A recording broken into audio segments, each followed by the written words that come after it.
الحمد لله نحمده ونستعينه ونستغفره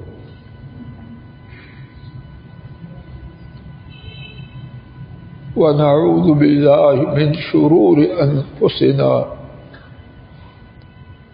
ومن سيئات أعمالنا من يهد الله فلا مضل له ومن يضلل فلا هادي له وأشهد أن لا إله إلا الله وحده لا شريك له وأشهد أن محمدا عبده ورسوله صلوات ربي وسلامه عليه أما بعد فإن خير الحديث كتاب الله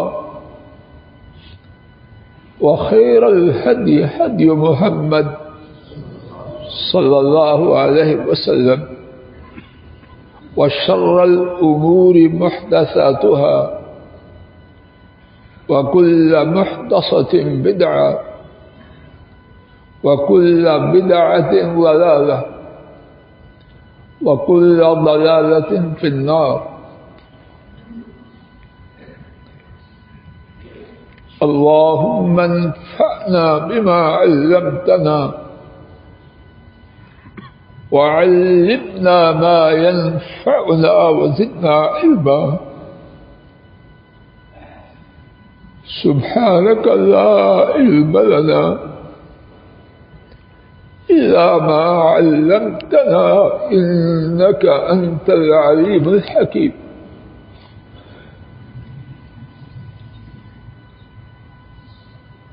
رب اشرح لي صدري ويسر لي أمري واحلل عقدة من لساني يفقهوا قولي. رب أعوذ بك من همزات الشياطين وأعوذ بك رب أن يحضرون. أعوذ بالله السميع العليم من الشيطان الرجيم من همزه ونفخه ونفسه. ولله خزائن السماوات والأرض ولكن المنافقين لا يفقهون.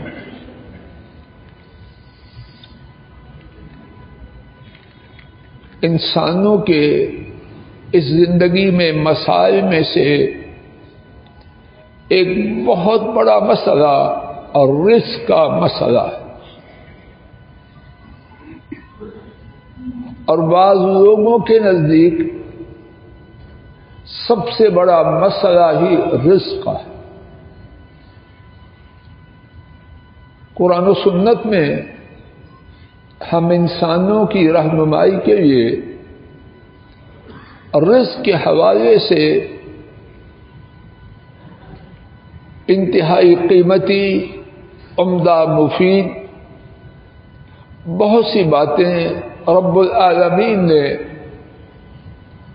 اور ہمارے حبیب کریم محمد مصطفیٰ صلی اللہ علیہ وسلم نے بیان فرمائی۔ انہی باتوں میں سے اللہ کریم کی توفیق سے 7 باتوں کے عرض کرنے کا عاجزانہ ارادہ یہ کہ اپنے اس مدرسہ میں حاضر ہوا ہوں۔ اللہ کرے کہ میں یہاں سے سیکھی ہوئی بات ٹھیک طور پر آپ حضرات و خواتین کے روبرو عرض کر سکوں، اور اس ٹھیک بات کا کہنا کہنے والے ناکارے اور سننے والے کے لیے رب العالمین اپنی رحمت سے دنیا و آخرت کی خیر کا سبب بنے. اور اس کے حوالے سے آج کے خطبہ کی پہلی بات، کائنات کے تمام خزانے وہ اللہ وحدہ لا شریک کی ملکیت ہے، اور ان کے سوا کسی کے پاس کچھ بھی نہیں. اس بارے میں کتاب و سنت کی نصوص کے مبارک سیلاب میں سے صرف 2 مقامات پر جو رب العالمین نے بات فرمائی ہے پوری توجہ سے میرے ساتھ سماعت فرمائیے. شاید اس ٹوٹی پھوٹی بات کا سمجھنا اور بیان کرنا کہنے اور سننے والوں کے لیے مفید ہو جائے.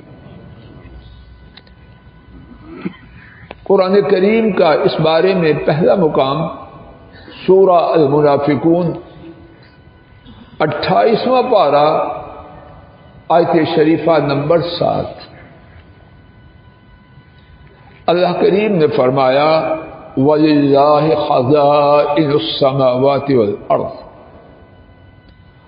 اور اللہ ہی کے لیے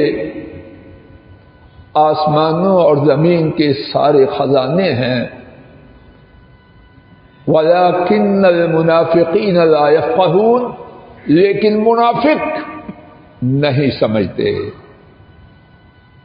اللہ جانے اس آیت کریمہ کے حوالے سے کتنی باتیں ہیں. 3 ایک ایک کر کے میرے ساتھ سماعت فرمائیے. پہلی بات، اس جملہ کی ترکیب، ساخت، کنسٹرکشن، بناوٹ اللہ نے بدل دی ہے. عربی میں اصل جملہ یوں تھا خزائن السماوات والارض للہ. اللہ پاک نے للہ کو پہلے بیان کیا، اور قاعدہ یہ ہے کہ اگر بعد والی چیز کو پہلے بیان کیا جائے تو جملہ کے 2 معنی ہوتے ہیں، ایک نہیں ہوتا. پہلا معنی اللہ تعالیٰ کے لیے آسمان و زمین کے سارے خزانے ہیں. دوسرا معنی اللہ تعالیٰ کے سوا آسمان و زمین کے خزانے کسی کے پاس نہیں. تو دونوں جملوں کا مل کے معنی یہ بنا. خوب توجہ فرمائیے. اور میرا یہ اللہ کے فضل و کرم سے خیال نہیں، عقیدہ اللہ بنا دے، اگر صرف یہی آیت کریمہ میں آپ سمجھ لیں، اس پر یقین کر لیں، ہماری زندگی اور آخرت کو بدلنے میں بہت کافی. معنی کیا ہوگا؟ اور اللہ ہی کے لیے آسمانوں اور زمین کے خزانے. اشارہ کرتے ہوئے چلتا ہوں، اگر اس بات پر یقین آ جائے تو کسی کے لیے کہنے اور سننے والے اللہ کی نافرمانی کریں گے. جب اللہ کے سوا کسی کے پاس کچھ ہے ہی نہیں تو میں کس کو چھوڑ کر کس کی مانوں؟ دوسری بات، وَلِلَّهِ خَزَائِنُ السَّمَاوَاتِ وَالْأَرْضِ، کائنات میں جو خزانے ہیں وہ کہاں ہیں؟ یا آسمان میں یا زمین میں، اور کوئی تیسری جگہ ہے؟ تو کیا مقصد؟ پورے کے پورے خزانے صرف اللہ کے لیے ہیں. اور تیسری بات بڑی سنگین، اللہ نہ کرے کہ وہ مجھ پر اور آپ میں سے کسی پر چسپا ہو. ویسے میرا گمان ہے اللہ اس کو ختم کر دے کہ ہم میں سے اکثریت پر کہنے والے بھی اور سننے والے بھی وہ دوسری بات چسپا ہوتی ہے. توجہ فرمانا، وَلَٰكِنَّ الْمُنَافِقِينَ لَا يَفْقَهُونَ، جو اللہ کے سوا کائنات کی کسی چیز کا اور کو مالک سمجھتا ہے، وہ کن میں سے؟ میں اس کے بعد بات مکمل نہیں کر پاتا۔ کس میں ہے وہ؟ کن میں ہے؟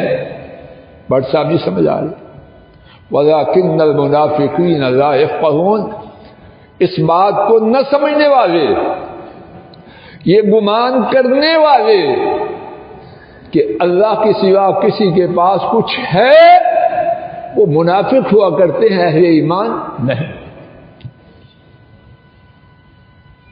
آئیے اسی بات کو مزید نکھارنے اور سمجھنے کے لیے 22واں پارہ سورہ فاطر، اس کی آیت شریفہ نمبر 3، اس کو سنتے ہیں۔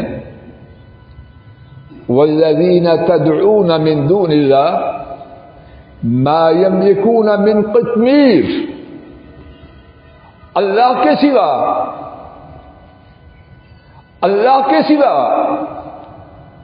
تم جن کو پکارتے ہو ان کا دائرہ ملکیت کیا ہے،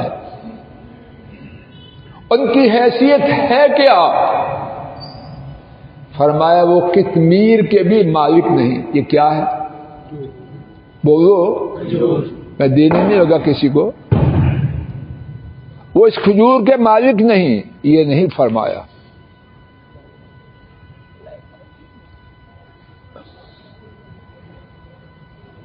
کھولو کھجور۔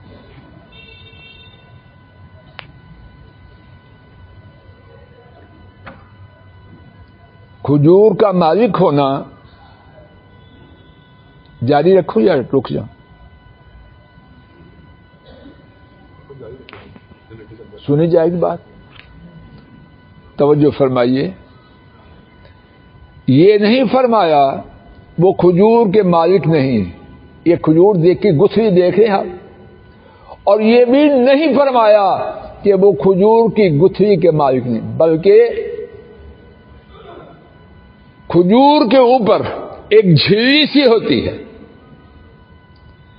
فرمایا ما یملکون من قطمیر، وہ کھجور کی گتھری کے اوپر جو جھلی ہے وہ اس کے بھی مالک ہے۔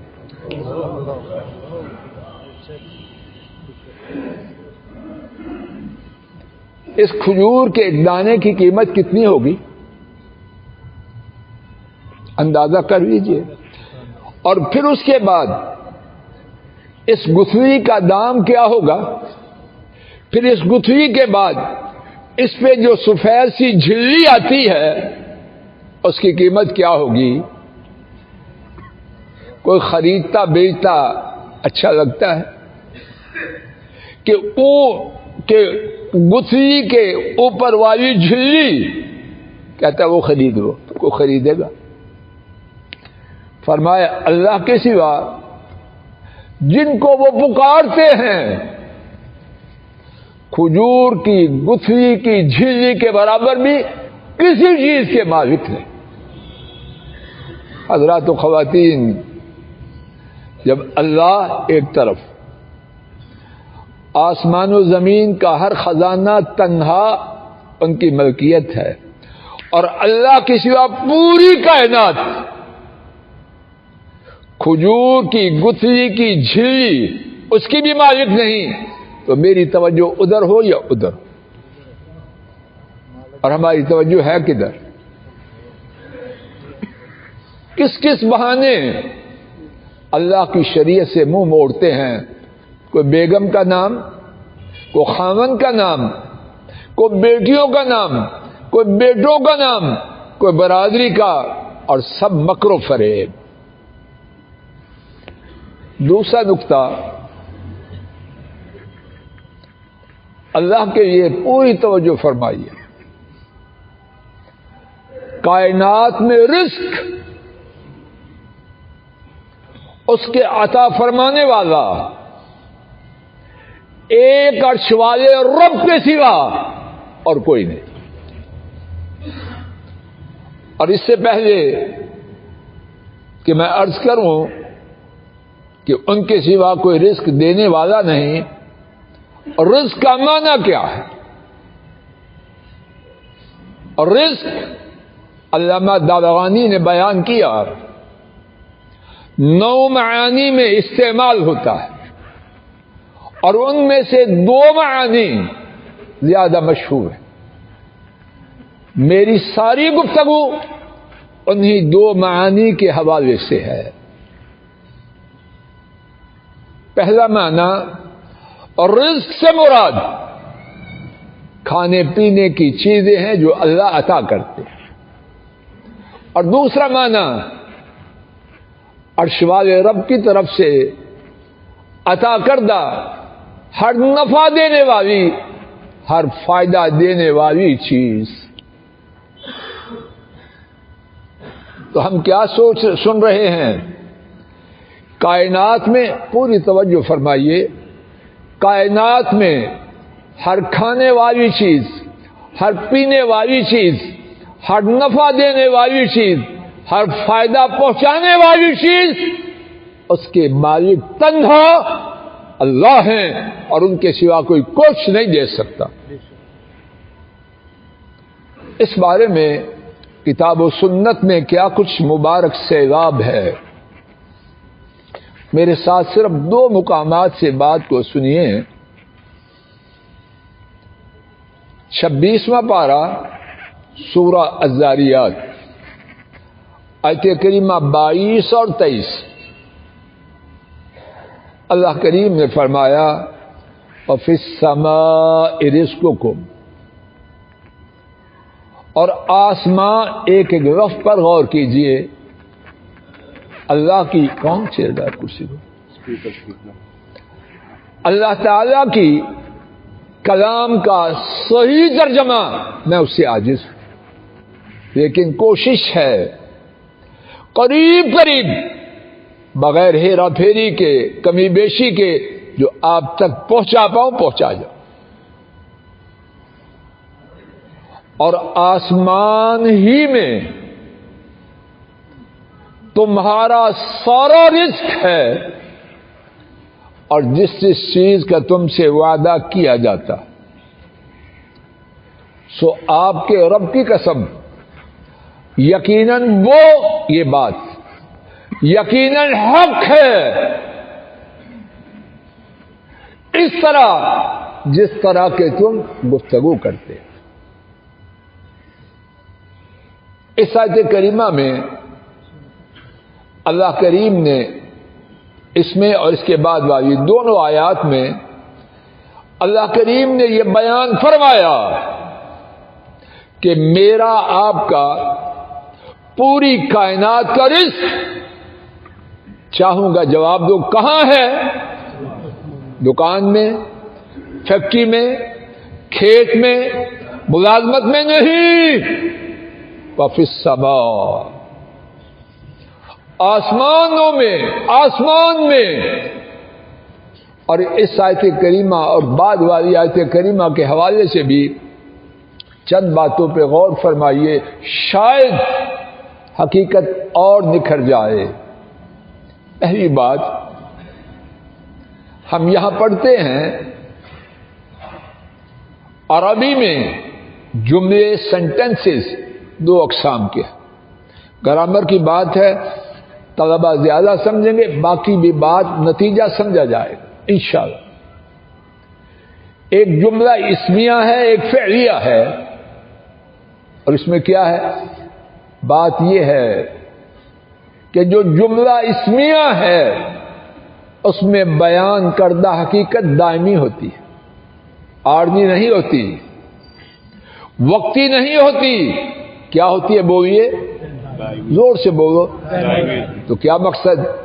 ان 2 آیات کریمہ میں جو بات بیان کی گئی ہے وہ ایک زمانے کے لیے نہیں، 2 زمانوں کے لیے نہیں، 10 زمانوں کے لیے نہیں، بلکہ قیامت تک آنے والے ہر زمانے کے لیے۔ بات واضح ہوئی ہے؟ دوسری بات، وہی بات جو پہلی آیت کریمہ میں پڑھی گئی، اللہ پاک نے ترتیب کو بدل دیا. تو جملہ کا معنی یہ ہے، پوری توجہ فرمائیے شاید بات واضح ہو سکے.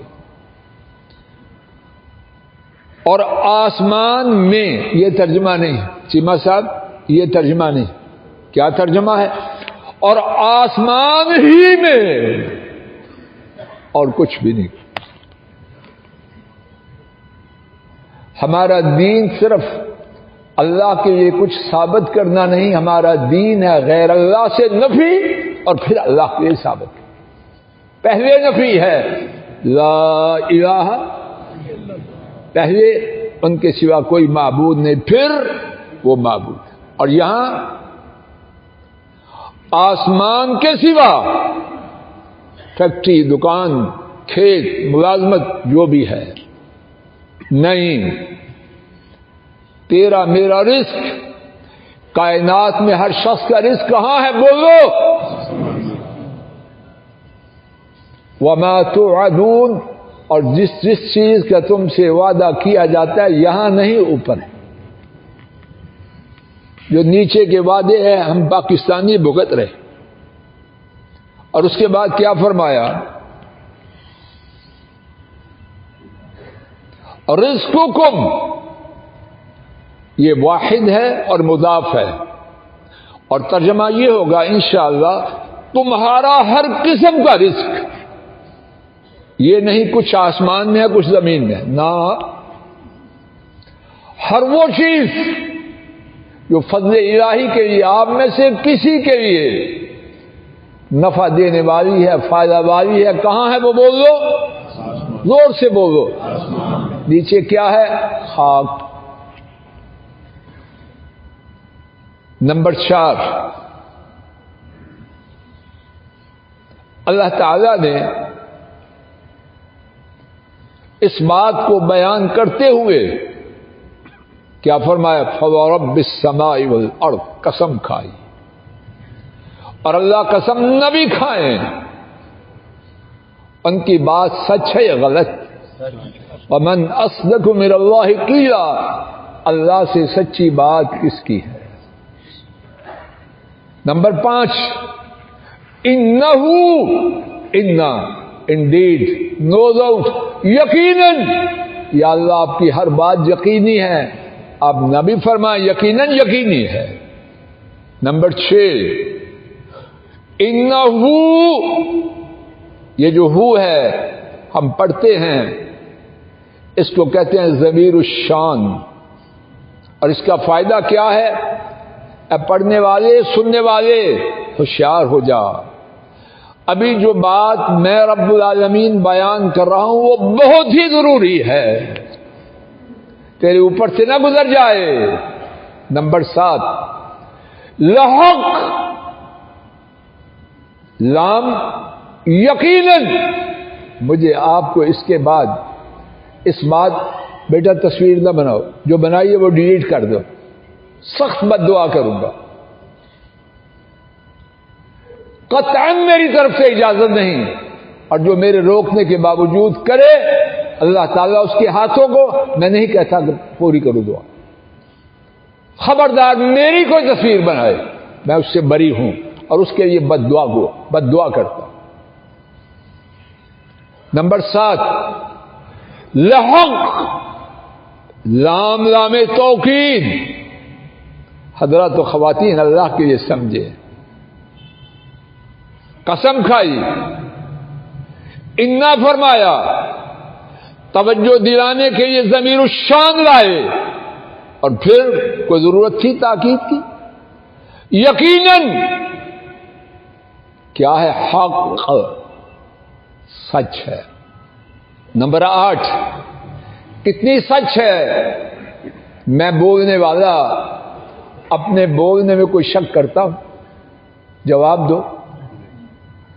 جس طرح تو جب بولتا ہے اپنے بولنے میں کسی شک و شبہ کی گنجائش نہیں پاتا، اس طرح میں رب العالمین جو یہ بیان کر رہا ہوں تمہارا رزق صرف آسمان ہی میں ہے، اس میں کوئی شک و شبہ نہیں.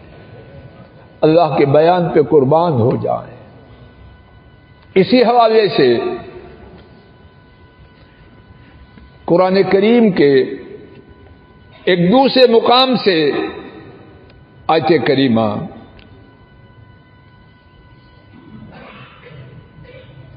یا ایھا الناس اذکروا نعمت اللہ علیکم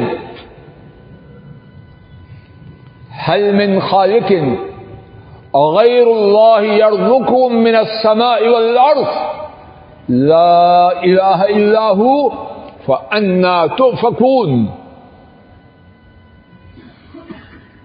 اے لوگو، اللہ تعالی کی نعمت کو یاد کرو۔ کیا اللہ کے سوا کوئی اور خالق ہے جو تمہیں آسمان اور زمین سے رزق دیتا ہے؟ ان کے سوا کوئی معبود نہیں، تم کہاں بہکائے جاتے؟ آیت کریمہ کو اچھی طرح سمجھنے کے لیے اس آیت کریمہ کے حوالے سے کچھ باتیں ایک ایک کر کے سماعت فرمائی۔ نمبر ایک، اللہ نے بات فرمانے سے پہلے فرمایا یا ایھا الناس، اے لوگو۔ ایک یہ ہے اللہ کے لیے کوئی مثال نہیں بات سمجھانے کے لیے۔ ایک یہ ہے آدمی اپنے بیٹے سے کہو پانی لاؤ، ایک یہ ہے کہ کہے عبداللہ پانی لاؤ۔ دونوں میں سے کون سا بیان زوردار ہے؟ جواب دو۔ نام لے کے بلانا زیادہ زور رکھتا ہے یا بغیر نام؟ تو یہاں اللہ نے پہلے نام لیا، توجہ کرو۔ نمبر دو، اذکروا نعمت اللہ علیکم، اللہ نے نعمت ذکر نہیں کی، اس کے لیے عام بات کی، اللہ کی نعمت کو یاد کرو۔ یعنی جو بات بعد میں ہے اس کے لیے ذہن کو تیار کیا جا رہا ہے۔ بات واضح ہو رہی؟ نمبر تین، یہ نہیں فرمایا کہ اللہ رزق دینے والے ہیں، بلکہ کیا فرمایا؟ سوال کیا کیا ہے کوئی رزق دینے والا اللہ کے سوا؟ اس میں زور زیادہ ہے یا بغیر پوچھے ہوئے بیان کرنے میں زیادہ؟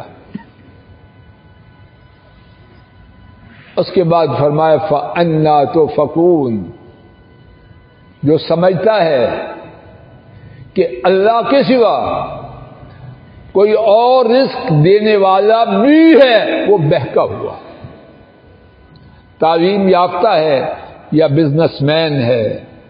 اگر اللہ کے سوا کسی انسان، دکان، کھیت، فیکٹری، ملازمت اس کو اپنا رازق سمجھتا ہے، وہ بہکا ہوا ہے۔ صحیح آدمی کون ہے؟ جو یہ یقین رکھتا ہے میرا ہر قسم کا رزق کہاں سے آتا ہے۔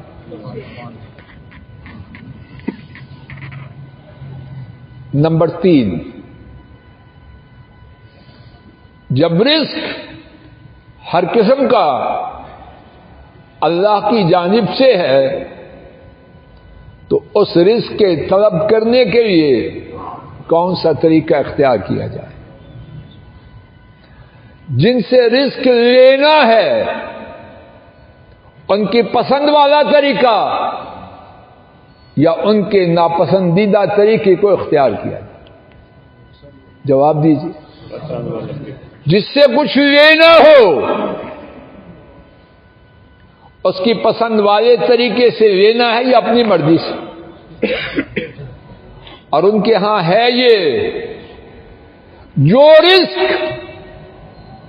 کسی کے لیے ہے وہ انہوں نے پہلے سے لکھ دیا ہے۔ کوئی الٹا لٹک جائے وہ رزق نہ پائے گا جو انہوں نے نہیں لکھا، اور ساری کائنات ضد پہ ہو جائے وہ رزق لازماً ملے گا جو انہوں نے دینا لکھا۔ اس بارے میں میرے ساتھ صرف ایک حدیث شریف سنی۔ امام ابن ماجہ رحمہ اللہ سیدنا جابر رضی اللہ تعالی عنہ سے روایت کرتے ہیں، نبی کریم صلی اللہ علیہ وسلم نے فرمایا، ایھا الناس، اے لوگو، اتقوا اللہ واجملوا فی الطلب، اے لوگو اللہ تعالی کا تقوی اختیار کرو اور خوبصورت طریقے سے رزق کو طلب کرو۔ بات واضح ہو رہی ہے؟ فَإِنَّ نَفْسًا لَن تَمُوتَ حَتَّى تَسْتَوْفِيَ رِزْقَهَا وَإِنْ أَبْتَى عَنْهَا۔ یقیناً پہلے جو فرمایا خوبصورت طریقے سے رزق طلب کرو،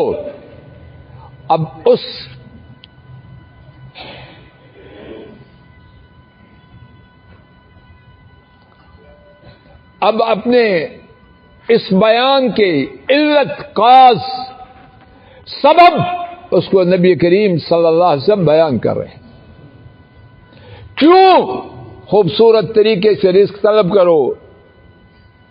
فَإِنَّ نَفْسًا لَن تَمُوتَ حَتَّى تَسْتَوْفِيَ رِزْقَهَا وَإِنْ أَبْطَأَهَا۔ پس یقیناً کوئی جان تب تک نہ مرے گی جب تک اپنا رزق پورے کا پورا نہ لے لے، اگرچہ اس رزق کے آنے میں تاخیر ہو، لیکن یہ ناممکن ہے کہ کوئی جان اس رزق کے پانے سے پہلے فوت ہو جائے جو اللہ تعالی نے اس کے مقدر میں فرمایا۔ کتنی خوبصورت دلیل! جب میں نے جو دانا اللہ کریم نے میرے لیے لکھا ہے اس کو لیے بغیر مرنا ہی نہیں، تو میں اللہ کی نافرمانی کیوں کروں؟ ہے کوئی جواب دیجیے۔ کوئی الٹا لٹک جائے، جو چیز اس کے مقدر میں نہیں وہ نہیں ملے، اور ساری کائنات الٹی لٹک جائے کہ جو چیز اللہ نے مقدر میں کی ہے اس کو روک دے، نہیں روک سکتے۔ پھر اس کے بعد فرمایا، اتقوا اللہ واجملوا فی الطلب، اللہ سے ڈرو اور خوبصورت طریقے سے رزق طلب کرو۔ اب سوال یہ تھا، خوبصورت طریقے سے رزق طلب کرنا وہ کیا ہے؟ اللہ کریم نے محمد کریم صلی اللہ علیہ وسلم جیسا سمجھانے والا کوئی بنائے، خود ہی خوبصورت رزق اس کا معنی بیان کر دیا، خذوا ما حل ودعوا ما حرم۔ اللہ تعالی نے جو حلال کیا وہ پکڑ لو، اس کو چھوڑو نہیں، جو حرام کیا اس کو چھوڑ دو۔ تو تیسرا نقطہ گفتگو کا یہ تھا کہ جب کائنات کے تمام خزانوں کے مالک اللہ اور ان کے سوا ہمیں رزق دینے والا کوئی نہیں، تو ناجائز طریقے سے رزق حاصل کرنے کی کوشش بولو نہ کرے۔ اور ایک اور روایت میں ہے، نبی کریم صلی اللہ علیہ وسلم نے فرمایا، موت جس طرح انسان کا پیچھا کرتی ہے رزق، اس سے بھی زیادہ بندے کا پیچھا کرتی ہے۔ یہ کھجور کا دانہ جس کے مقدر میں تھا یہ دانا اللہ کے حکم سے اس تک پہنچنے میں موت سے زیادہ کوشش کرتا ہے۔ آج تک موت نے کسی کو چھوڑا ہے؟ تو رزق جو موت سے زیادہ شدت سے میرا آپ کا پیچھا کر رہا ہے وہ ہمیں چھوڑے گا۔ چوتھی بات، حضرات و خواتین، ہمارے نبی کریم صلی اللہ علیہ وسلم نے خبر دی، اور آپ ایسی خبر دینے والا اللہ کی مخلوق میں اور کوئی نہیں۔ کیا خبر دی ہے؟ جو شخص اللہ کے لیے کسی چیز کو چھوڑتا ہے کیا ہوتا ہے؟ محروم رہ جاتا ہے، بیڑا غرق ہو جاتا ہے؟ نہیں، ثابت شدہ حدیث شریف سنیے، امام احمد رحمہ اللہ نے روایت کیا، ایک بدو شخص رضی اللہ تعالی عنہ کو بیان کرتے ہیں، نبی کریم صلی اللہ علیہ وسلم نے فرمایا، انک لن تدع شیئا للہ الا ابدلک اللہ به ما هو خیر منہ، یقیناً تو اللہ کے لیے کبھی بھی کوئی چیز نہیں چھوڑے گا مگر اللہ تعالیٰ تجھے اس سے بہتر چیز عطا فرمائے۔ جھوٹ بولنا، مکر و فریب کرنا، کھوٹا طریقہ اختیار کرنا، رشوت دینا لینا، سودی معاملہ کرنا، جو چھوڑے گا بیڑا غرق ہو جائے۔ جواب دو، نہیں، کیا ہوگا؟ اللہ اس سے بہتر عطا فرمائیں گے، اور جو اللہ کی جانب سے بہتر ہوگا وہ کتنا بہتر ہوگا۔ زمین والے اس بہتر کی نوعیت اور مقدار اس کا اندازہ بھی نہیں کر سکتے۔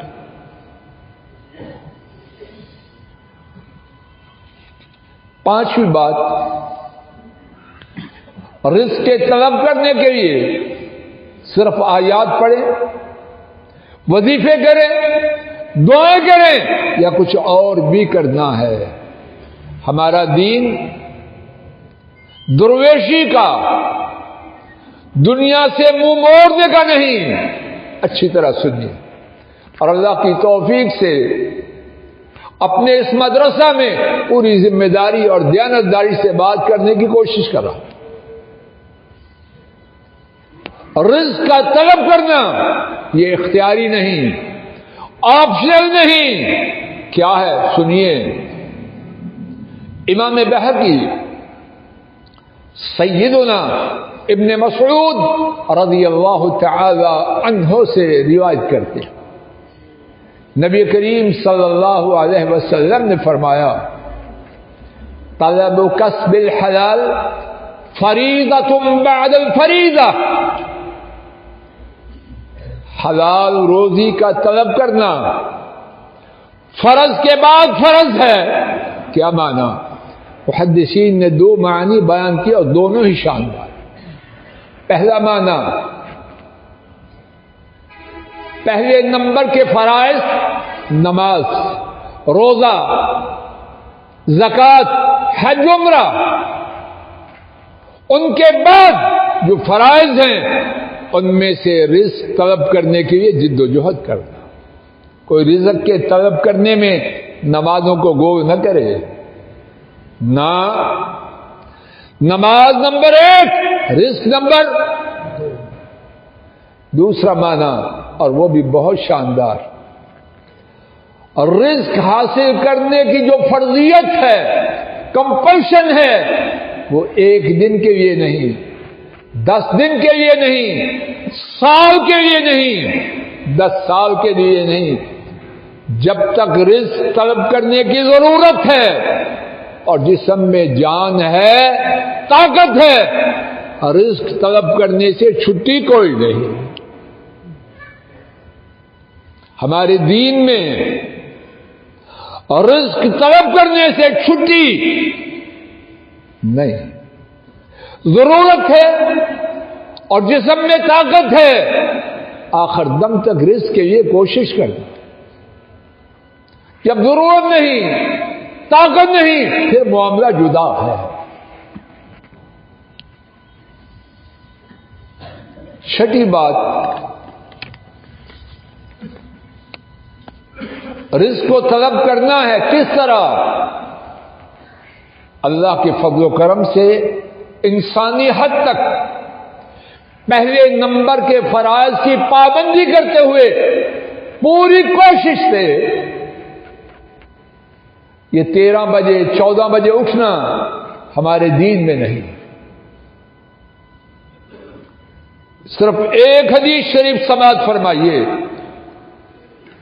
حضرات آئمہ ابو داؤد الطیالسی، سعید ابن منصور، احمد، ابو داؤد، ترمذی، نسائی، ابن ماجہ، دارمی اور ابن حبان، 9 محدثین نے اس حدیث کو روایت کیا. سیدنا صخر الغامدی رضی اللہ عنہ وہ بیان کرتے ہیں، نبی کریم صلی اللہ علیہ وسلم نے اللہ تعالی سے التجا کی، اللہم بارک امتی فی بقورہا. اے اللہ، میری امت کے صبح و سویرے نکلنے میں برکت عطا فرما. ہمارے دین میں رزق کی تلاش 13 بجے کرنی ہے، 14 بجے کرنی ہے. اے سی لگاؤ، موٹے کمبل لو اور 2 بجے جا کے ناشتہ کرو. کھوٹی بات. اے اللہ، میری امت کے لیے صبح سویرے نکلنے میں برکت عطا فرما. اور اسی حدیث میں ہے، نبی کریم صلی اللہ علیہ وسلم جب کوئی فوجی دستہ، کوئی لشکر بھیجتے، صبح سویرے روانہ کرتے. اور حدیث کے راوی سیدنا صخر صاد خارا کاروباری آدمی تھے. ان کا طریقہ یہ تھا، اپنے کارندوں کو صبح سویرے روانہ کر دیں. تو کیا ہوا؟ فَقَصُرَ مَالُهُ حَتَّى كَانَ لَا يَدْرِي أَيْنَ يَضَعُ مَالَهُ. سخر اپنے کارندوں کو صبح سویرے روانہ کرتے تو کیا ہوتا؟ ان کا مال اللہ نے زیادہ کر دیا، اور اتنا زیادہ ہوا کہ ان کو سمجھ نہیں آ رہی تھی کہ اتنے زیادہ مال کو کہاں انویسٹ کریں. ہمارا دین اس بات کی تلقین کرتا ہے، فرائض نمبر 1 نماز، روزہ، حج، عمرہ، زکوٰۃ، اس کے بعد پورا زور رزق کے طلب کرنے میں صرف کرو.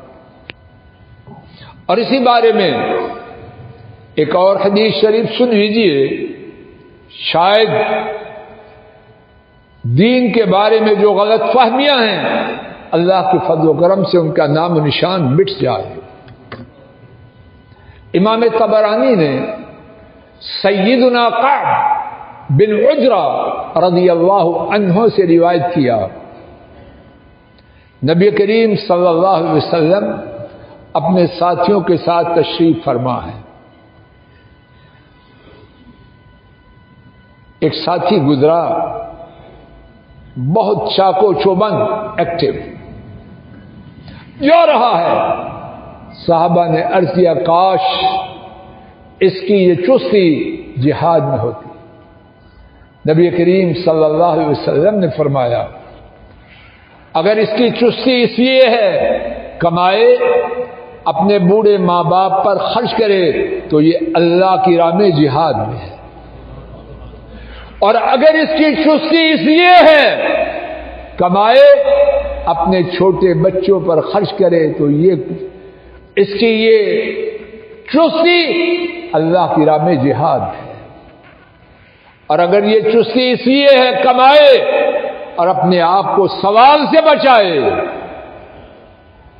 تو فرمایا اس کی یہ جد و جہد اللہ کی راہ میں جہاد ہے۔ ہمارا دین جہاں تعلیم یہ ہے سارے خزانے اللہ کے پاس، رزق دینے والے تنہا وہ، اس کے ساتھ یہ ہے کہ انسان رزق چاہنے والے وہ بھی اپنا پورا زور شریعت کی حدود میں لگائے۔ ساتویں اور آخری بات، اللہ کریم نے رزق کے حاصل کرنے کے لیے دعاؤں جد و جہد اس کے ساتھ کچھ تدبیریں دی ہیں۔ جہاں کہیں وہ تدبیریں زیادہ ہوں گی اللہ کے فضل و کرم سے رزق کی فراوانی ہوگی۔ میرے ساتھ اللہ کے فضل و کرم سے 30 سے اوپر تدبیریں ہیں۔ انشاءاللہ وقت کی پابندی کرتے ہوئے اور موقع کی مناسبت سے صرف 2 تدبیریں عرض کر کے انشاءاللہ بات ختم کرتا ہوں۔ ایک تدبیر یہ ہے اللہ کی راہ میں خرچ کیا جائے، یہ مال کے لینے کے لیے بہترین تدبیر۔ امام مسلم سیدنا ابو ہریرہ رضی اللہ عنہ سے روایت کرتے ہیں، اللہ تعالیٰ نے خود فرمایا یا ابن آدم انفق علیک، اے آدم کے بیٹے تو خرچ کر، یعنی میری راہ میں بیواؤں پر، یتیموں پر، مسکینوں پر، مساجد پر، مدارس کے غریب نادار طلبہ پر، اے آدم کے بیٹے تو میری راہ میں خرچ کر، میں تجھ پر خرچ کروں گا۔ حضرات و خواتین، میری جیب میں جو کچھ ہے کس کا ہے؟ اور جب ہے ان کا اور وہ مجھ سے ایک مطالبہ کر رہے ہیں تو مجھے مطالبہ کو پورا کرنا چاہیے کہ نہیں؟ اور صرف مطالبہ ہی نہیں کر رہے، ساتھ یہ وعدہ بھی فرما رہے ہیں تو مجھ پر، تو میری راہ میں خرچ کر، میں تجھ پر خرچ کروں گا۔ کیا ان کا خرچ میرے خرچ کے برابر ہوگا؟ بولو، ناممکن ہے۔ اللہ بڑے باحیا ہے۔ اگر کسی کا ملازم پین اس کے بچے کی کامیابی پر کوئی تحفہ دے، کل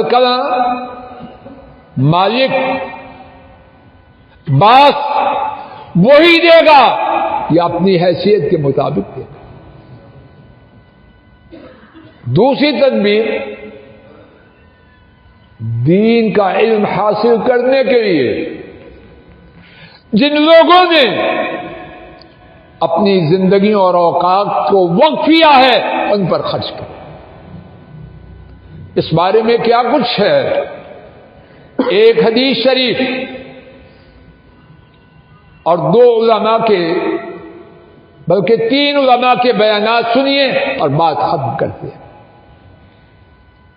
امام ترمذی اور امام حاکم نے روایت کیا، حضرت انس رضی اللہ تعالی عنہ راوی ہے، کان اخوان علی عہد النبی صلی اللہ علیہ وسلم، 2 بھائی رسول کریم صلی اللہ علیہ وسلم کے زمانہ مبارک میں، احدہما یأتی النبی صلی اللہ علیہ وسلم، دونوں میں سے ایک نبی پاک صلی اللہ علیہ وسلم کی خدمت میں آتا ہے، یعنی کتاب و سنت سیکھنے کے لیے، والآخر یحترف، اور دوسرا بھائی محنت مزدوری کرتا، فشکل المحترف اخاہ الی النبی صلی اللہ علیہ وسلم، محنت مزدوری کرنے والے نے اپنے بھائی کی شکایت کی نبی کریم صلی اللہ علیہ وسلم کے روبرو۔ ہمارے محاورے میں یہ کھاؤ ٹکر گیا ہے، کرتا ہی کچھ نہیں۔ اب سماعت فرمائیے جواب نبوی صلی اللہ علیہ وسلم، فرمایا لعلک ترزق بہ، اے کاریگر، اے محنت کرنے والے، سن، شاید کہ تجھے جو رزق ملتا ہے اس کی برکت سے ملتا ہے۔ حضرات و خواتین، اللہ کے لیے ان درویشوں کو حقیر نہ سمجھیں، رب ذوالجلال گواہ ہے، یہ دولت کے پانے کی بہت بڑی چابی۔ ملا علی قاری فرماتے ہیں کہ نبی کریم صلی اللہ علیہ وسلم نے جو فرمایا اس کی تشریح یہ ہے، مجھے امید ہے یا اندیشہ ہے کہ تجھے جو رزق مل رہا ہے اس طالب علم کی برکت سے مل رہا ہے، تیری وجہ سے اسے رزق نہیں مل رہا کہ تو اس پر احسان جتلائے۔ اگر احسان ہے اللہ کے فضل و کرم سے تو کس کا ہے؟ جو دین کے لیے اپنے آپ کو وقف کیے ہوئے ہے اور اس کی برکت سے تجھے بھی رزق ملتا۔ دوسرے عالم علامہ غزالی وہ فرماتے ہیں اپنے صدقات کی قدر و قیمت کو بڑھانا چاہیے، اور کہتے ہیں بطور مثال صدقات کی قدر و قیمت بڑھانے کے لیے علم والوں پر خرچ کیا جائے، اور پھر اس کے بعد فرماتے ہیں اگر نیت خالص ہو تو علم کا حاصل کرنا سب سے بڑی عبادت۔ یہ درویش جو سب چھوڑ چھاڑ کے آئے ہیں، اگر ان کی نیتیں صاف ہو سب سے بڑی عبادت ہے۔ عبداللہ ابن مبارک امت کے بہت بڑے امام، امیر آدمی تھے، ان کا طریقہ یہ تھا کہ اپنے صدقات و خیرات طلباء کو، اہل علم کو دیتے۔ کہا گیا دیگر لوگوں کو بھی ان میں شامل کیجیے۔ فرمانے لگے میرا علم یہ ہے، توجہ سے سماعت فرمائیے، بات ختم ہو رہی، میرا علم یہ ہے نبوت کے مقام کے بعد علماء جیسی فضیلت والا مقام کوئی نہیں، یعنی تو میں اتنے افضل لوگوں کو چھوڑ کر کسی اور طرف جاؤں تو کیوں؟ اور اللہ کے فضل و کرم سے ہمارے جو مدارس ہیں، اللہ کے فضل و کرم سے دین کے قلعے ہیں، ان کی حیثیت کو سمجھنے کے لیے اتنی چھوٹی سی بات میرے خیال میں بہت کافی ہے۔ یہود و نصارہ، ان کی دشمنی سب سے زیادہ کس سے ہے؟ دو چیزوں سے، ایک ایٹم بم سے اور ایک ان مدارس سے۔ تو جو چیز میرے دشمن کو پسند نہیں وہ اچھی ہے یا بری ہے؟